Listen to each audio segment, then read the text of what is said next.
because really that's how his life is broken up in the Bible.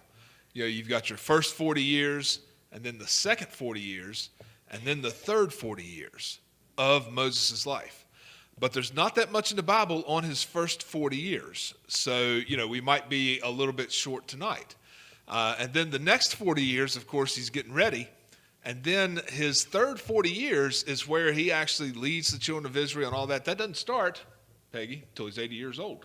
So, so a lot of people, and a lot of Christians, when they get to be a certain age, they start to pull back and retire and everything, but kind of sit back. But really, when you look at the Christian life, while a body might be physically 80 years old, spiritually, you should never be declining. You should always be growing, always be getting better. And by that account, most of your most mature Christians in the world are people in their 80s, 70s, that kind of thing, because they've been a Christian for so long. You don't, when as a human being, your body decays after a certain amount of time. It starts getting harder to get up in the morning, harder to mow the yard like you used to, or something like that, because of the way it's going. But that's not the case in the Christian life. In the spiritual life, it should always just be getting better and better, stronger and stronger the more you go. There is no decay. Shouldn't be any at all. And as I was looking at this this week, while I was down there in Nag's Head, I thought, there's actually a lot in the beginning of Moses' life that is very relevant to where we are at today in the United States of America. And so I want to emphasize a little bit of that this evening as well. So go with me to the book of Exodus, chapter 1 is where we'll start. Of course, Moses is born in Exodus chapter 2, but I want to kind of set the background for the time in which Moses is born, which we'll find in Exodus chapter 1. So Exodus, the second book of the Bible, chapter 1.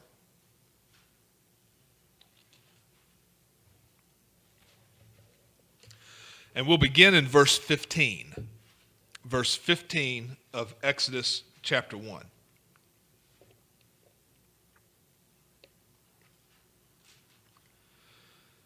Exodus chapter 1, verse 15, and the king of Egypt spake to the Hebrew midwives, of which the name of one was Shiphrah, and the name of the other Puah. And he said, when you do the office of a midwife to the Hebrew women, and see them upon the stools, if it be a son, then ye shall kill him. But if it be a daughter, then she shall live. But the midwives feared God, and did not as the king of Egypt commanded them, but saved the men children alive. And the king of Egypt called for the midwives, and said unto them, why have ye done this thing, and have saved the men children alive? And the midwives said unto Pharaoh, because the Hebrew women are not as the Egyptian women, for they are lively, and are delivered ere the midwives come in unto them. Therefore God dealt with the midwives, and the people dealt well with the midwives, and the people multiplied and waxed very mighty. And it came to pass, because the midwives feared God, that he made them houses.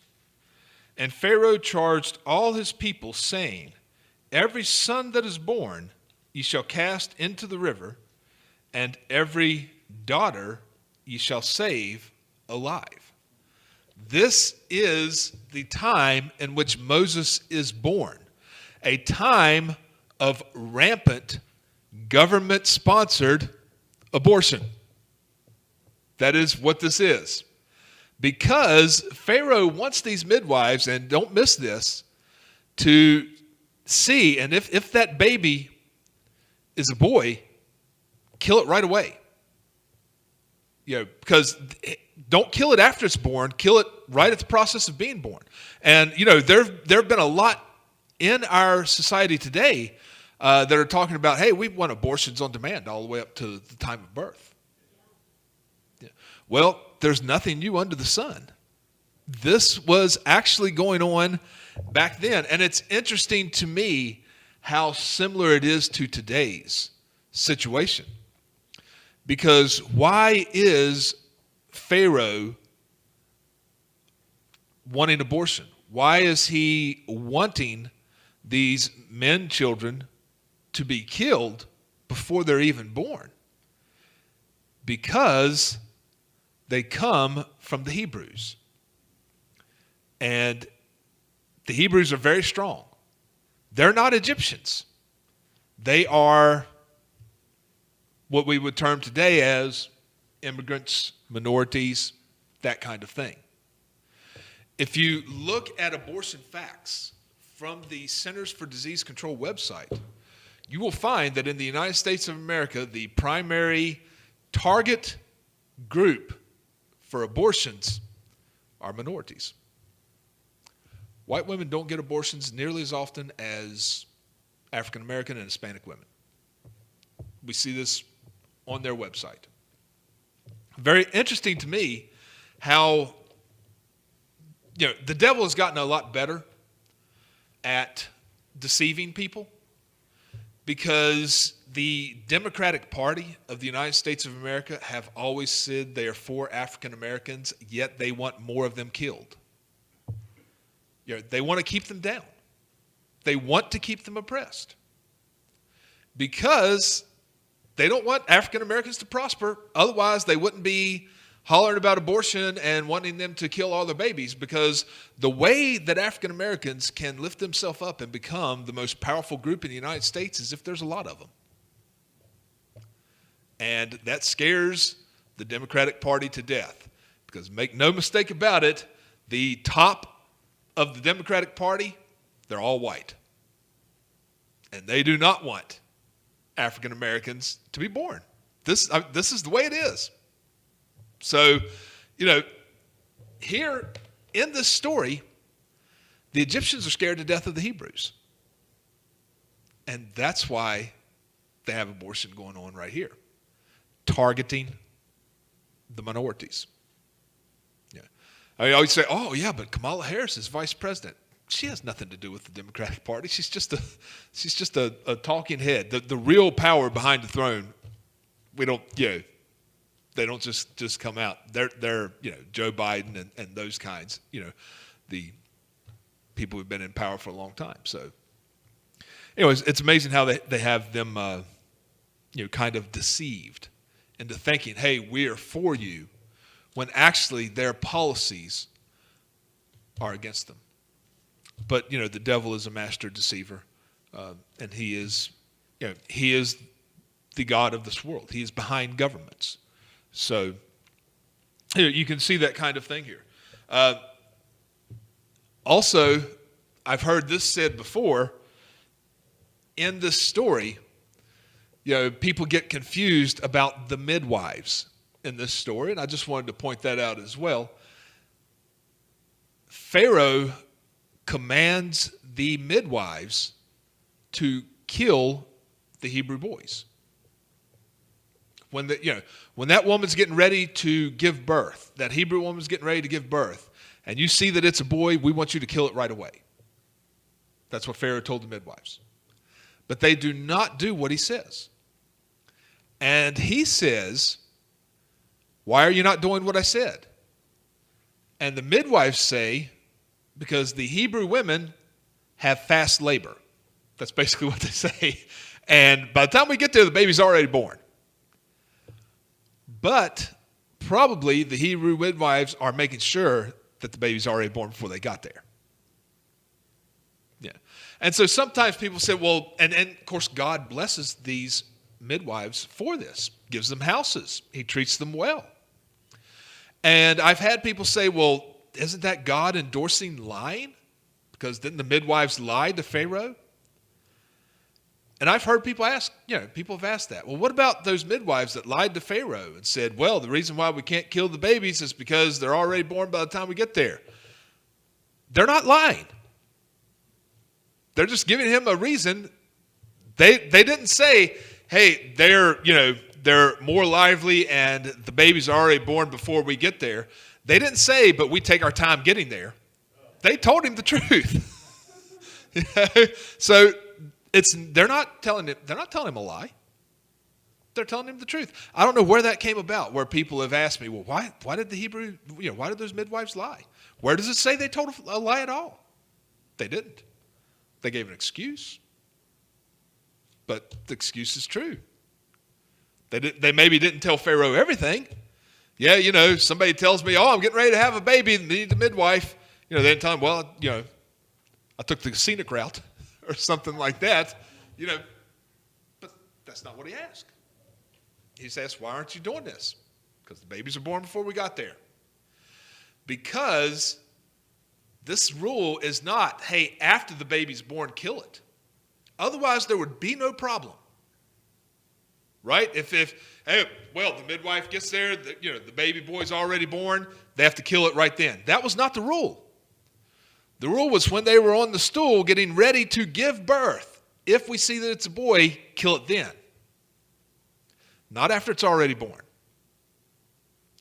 Then Pharaoh says in verse 22, well, then every son that is born ye shall cast into the river, and every daughter ye shall save alive. See, now he's made a new rule because his old rule was not working for the Hebrews. Now, this having them born already and then cast into the river probably was not as effective as having them killed right at birth or right directly before they were born. Notice chapter 2 now, and we get into Moses here in chapter 2, verse 1. So you see, Moses was born in a time similar to today. I wonder how many spiritual leaders have been killed over the years right in the womb. How many great men and women of God, how many that would have had such an opportunity to make a difference. I wonder if the United States would be in the sad spiritual shape it is in if we had fewer abortions and more children. So Exodus chapter 2, verse 1, and there went a man of the house of Levi and took to wife a daughter of Levi, and the woman conceived and bare a son. And when she saw him, that he was a goodly child, she hid him 3 months. And when she could no longer hide him, she took for him an ark of bulrushes and daubed it with slime and with pitch and put the child therein. And she laid it in the flags by the river's brink. And his sister stood afar off to wit what would be done to him.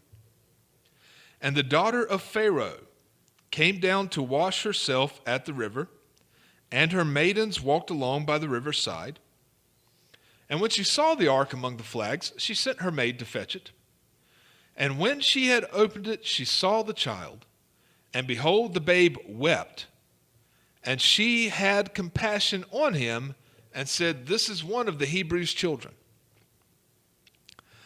These verses right here explain very clearly why people are so for abortion, why wicked and evil people are so anxious to abort fetuses and those kinds of things in the womb. Because once the mother, or even not the mother, once just some other lady sees that child, they're not going to want him dead. This is a big thing. Because, I think there's a women's center down in Roanoke, the Blue Ridge Women's, used to be called the Pregnancy Center. I don't know what it's called. Now, one of their big things is when pregnant women come in there with an unplanned or unexpected pregnancy or something like that, they want to do an ultrasound and show the mom what the baby looks like in the womb. That is a big deterrent against abortion. See, Pharaoh, you notice in that first part, he wanted those midwives to kill those babies right there on the stool before the mom had a chance to see him. Mom gets a chance to see him, she's going to put up a fight and not have that baby killed. Moses is hidden, and when Pharaoh's daughter sees Moses, she has compassion on him. I mean, he's a cute little 3-month-old. Because once they get to 2 or 3 months old, babies get just, they're as cute as can be. And they just keep getting cuter. And it's hard then to kill them because it's a normal person has compassion on those babies. And this is why everybody's so ramped up for abortion in the United States, because they don't want, there's no difference in killing a baby at 8 months than killing the baby 2 months out of the womb. There's really no difference, except for the fact that you see them. That's it. And they don't want mothers to see those babies at all. That's a big deterrent against abortion. So, that's why Pharaoh did what he did. That's why, Moses' mother did what she did to save the life of Moses. Because somebody takes a look at this baby, they're not going to want to kill it. And it happened to be Pharaoh's daughter, of course. So then verse 10. Verse 10. And the child grew. And so if we look at basically what happened, of course, is Miriam. Well, let's continue on there. Let's go to verse 7. Verse 7. Then said his sister, Moses' sister, to Pharaoh's daughter, shall I go and call to thee a nurse of the Hebrew women, that she may nurse the child for thee? And Pharaoh's daughter said to her, go. And the maid went and called the child's mother. So, Miriam, she's sharp. She's right on the ball. And Pharaoh's daughter said unto her, take this child away and nurse it for me, and I will give thee thy wages. And the woman took the child and nursed it. So, the Lord blessed Moses' mother for what she did, because now she's getting paid to watch her own child. That's pretty good. Verse 10, and the child grew, and she brought him unto Pharaoh's daughter, and he became her son. And she called his name Moses, and said, because I drew him out of the water. Now, keep a finger there in Exodus chapter 2, because again, there's not a lot in the Old Testament about Moses' years, the first 40 years of his life. Okay? But there is a good bit more detail about Moses' life in the book of Acts. Go with me to Acts chapter 7.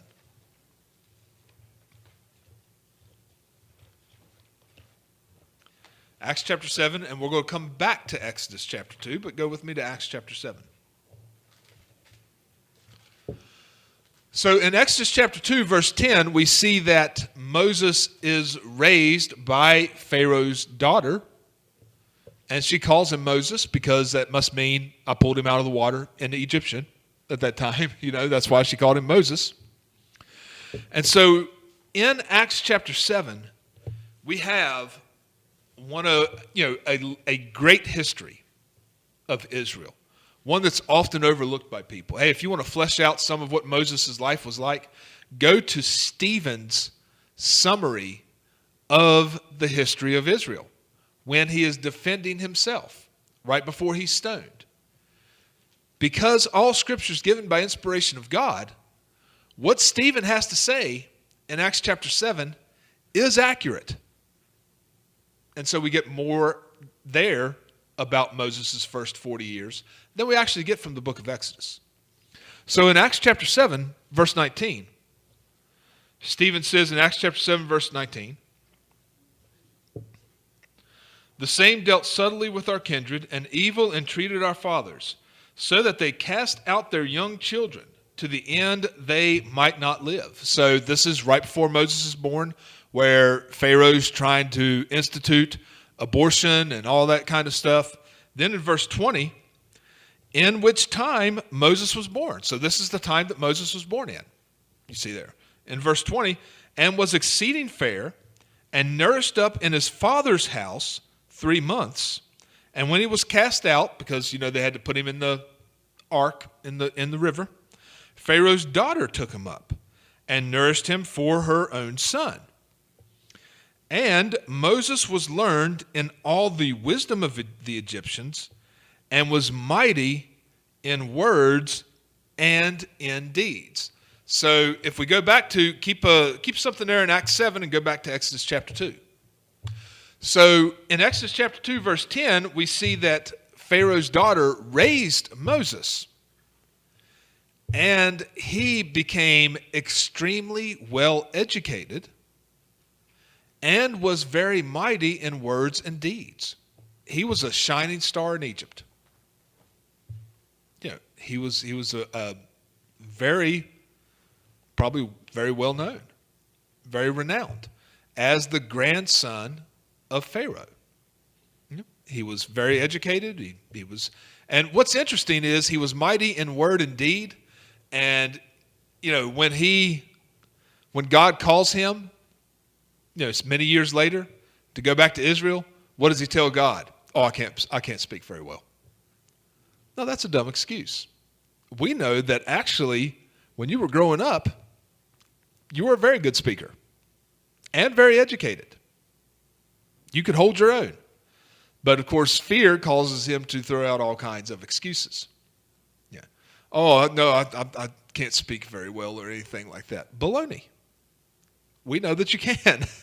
We see it in Acts chapter 7. So we're going to come back to Acts chapter 7 here in just a minute. But Moses then runs into his first problem as part of his first 40 years of life. So in Exodus chapter 2, verse 11. In Exodus chapter 2, verse 11, and it came to pass in those days. Now, when we go back to Acts chapter 7, we'll find out that in those days he was 40 years old. Which, by the way, is still a young man. I wouldn't have thought that 10 years ago. Now I think that. 40 years, still plenty young. So, and it came to pass in those days when Moses was grown that he went out unto his brethren and looked on their burdens. And he spied an Egyptian smiting an Hebrew, one of his brethren. And he looked this way and that way, and when he saw that there was no man, he slew the Egyptian and hid him in the sand. So we can see here that Moses goes out, looks on his brethren. Moses knows he's a Hebrew. He probably looks different from the Egyptians. Probably looks like a Hebrew. It's two different races. So, he goes out. He knows he's a Hebrew. He checks on his own kind, his own race or whatever, and he finds that there is an Egyptian abusing a Hebrew. And so he kills the Egyptian, letting the Hebrew go. And he thinks that he's done well. He thinks, well, I've done a good thing. I've saved this Hebrew. Of course, the Bible doesn't really tell us this, but there may have been other ways he could have saved that Hebrew. He's, after all, Pharaoh's grandson. There's an Egyptian there beating a Hebrew. Couldn't he have told the Egyptian, hey, stop beating up that Hebrew? And that would have been fine. I imagine the Egyptian would have listened to him because he's very well connected politically. Instead, he kills the Egyptian. This is not the right thing to do. Two wrongs don't make a right. He could have saved the Hebrew some other way. I'm going to go back to Acts chapter 7, where Stevens is talking about this very instance, and let's get a little more detail. And this is good because a lot of times in the Bible, you get more detail about a story by going to other places in the Bible because the whole thing's connected. So in Acts chapter 7, Stephen says in verse 23, and when he was full 40 years old, it came into his heart to visit his brethren, the children of Israel.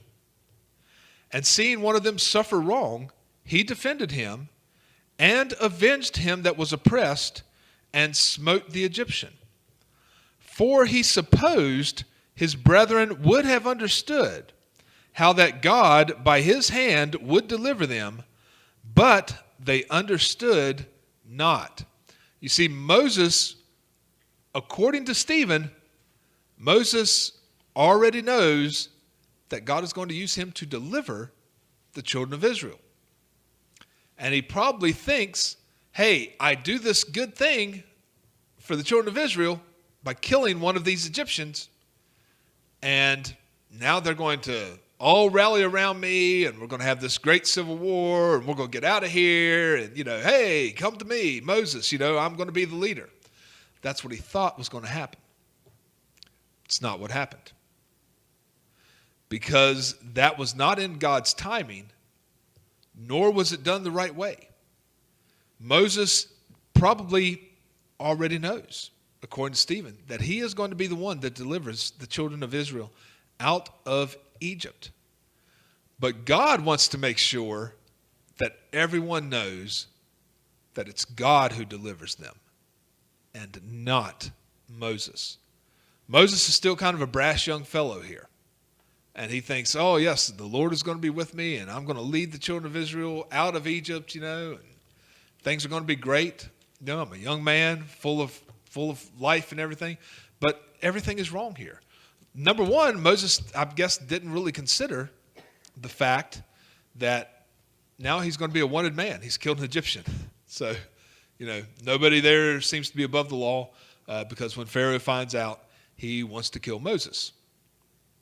Also, when Moses defends the Hebrew and kills the Egyptian, there is a witness to that, which is the Hebrew that he saved. And, if we go back to Exodus chapter 2,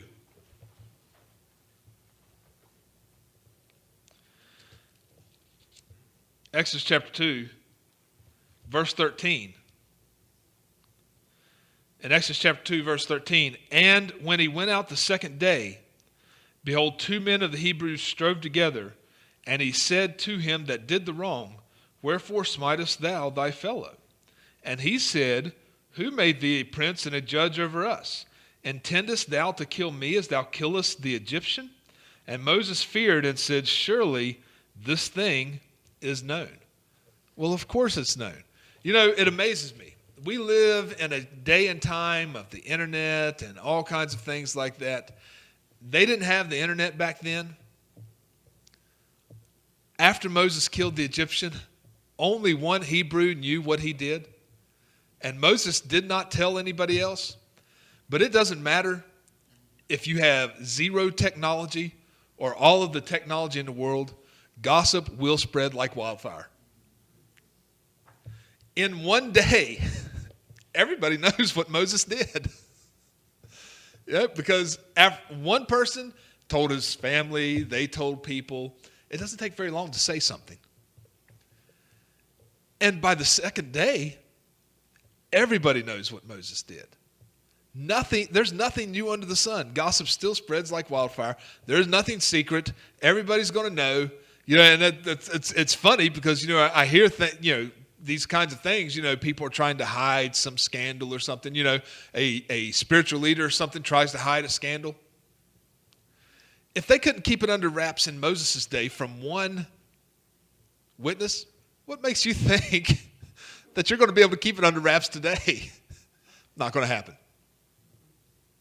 Everybody's going to know. So, kind of a funny thing there because Moses is like, oh, well, surely this thing is known. Now Moses is in trouble because clearly he does not have the backing of the Hebrews because one of them said, well, mind your own business. We're dealing with a little disagreement here. What are you going to do? Kill one of us like you killed the Egyptian yesterday? So Moses is messed up. He had a lot of boldness and a lot of gumption. And then the next day, his confidence is shot. He's done. He's a fugitive. He has to run. Verse 15 says, now when Pharaoh heard this thing, he sought to slay Moses, but Moses fled from the face of Pharaoh and dwelt in the land of Midian, and he sat down by a well. This morning, of course, I talked about getting out of the recession that we find ourselves in oftentimes in the Christian life. And I mentioned that Moses had been in recessions. This is one of them. He's progressing nicely. He's educated. He's well-spoken. He makes a mistake. He gets slammed backwards. And now he falls into a funk because he flees. He goes to the land of Midian, where he stays for 40 years. His confidence is so shot that he does not have any intention of returning to Egypt.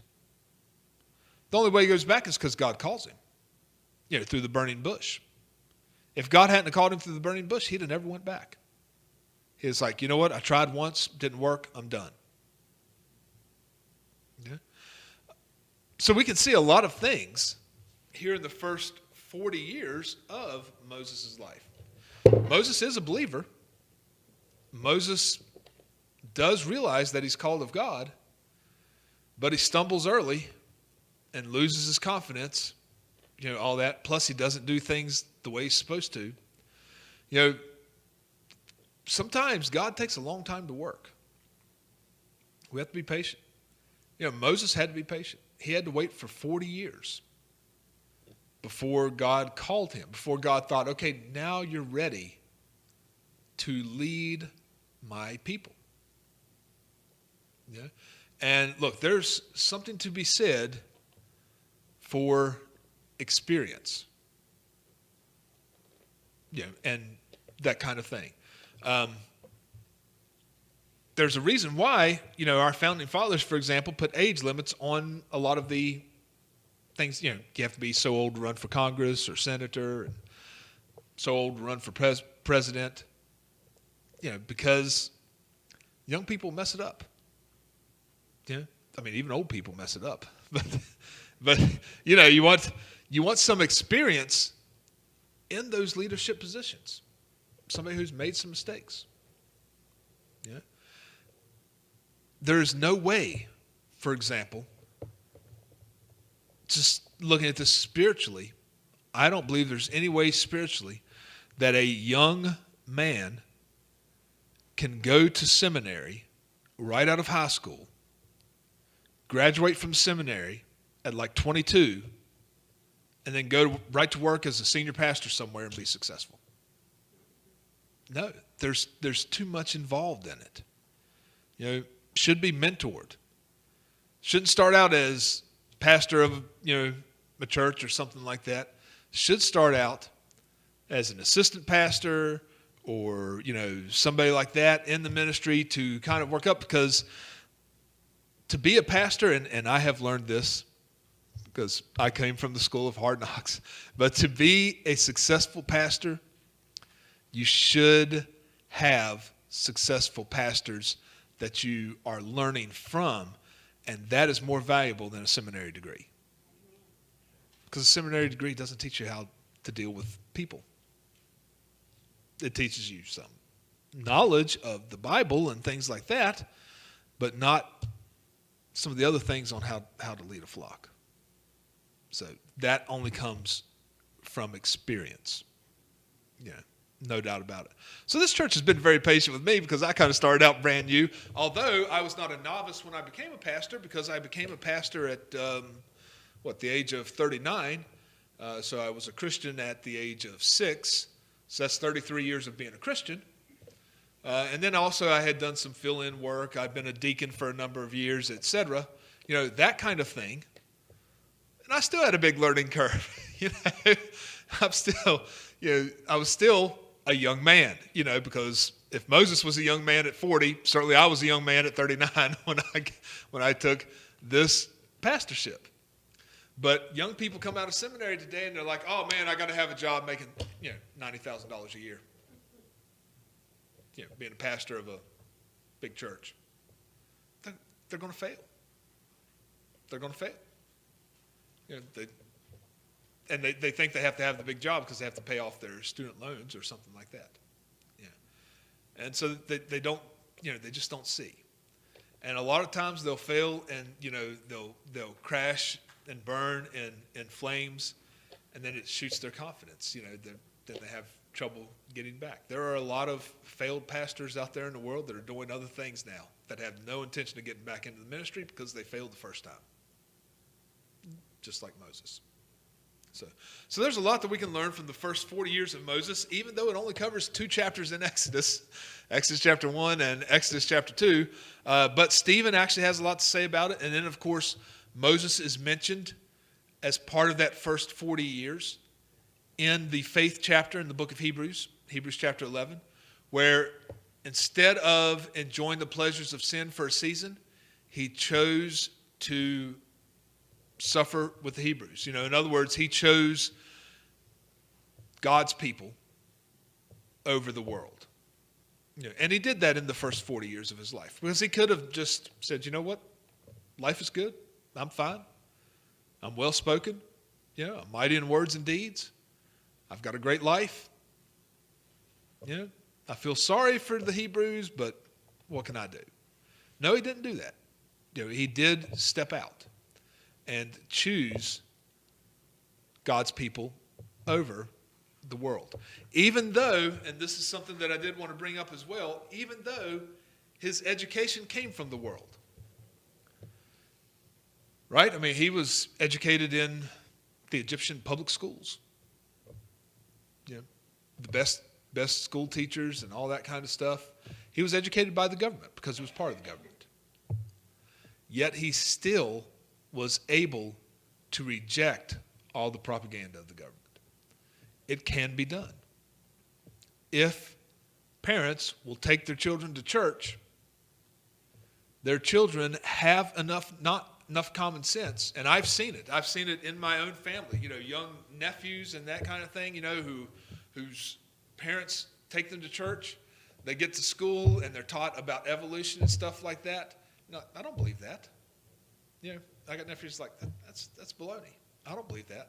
I have to answer questions the way they want me to pass the test. But I don't believe that at all. And the reason that they don't believe it is because, of course, they've gone to church. That kind of thing. Right now we have this battle in schools about gender identity and all that kind of stuff. It's a nightmare. But look, if kids have a solid foundation, they can see right through that baloney. It's like that's dumb.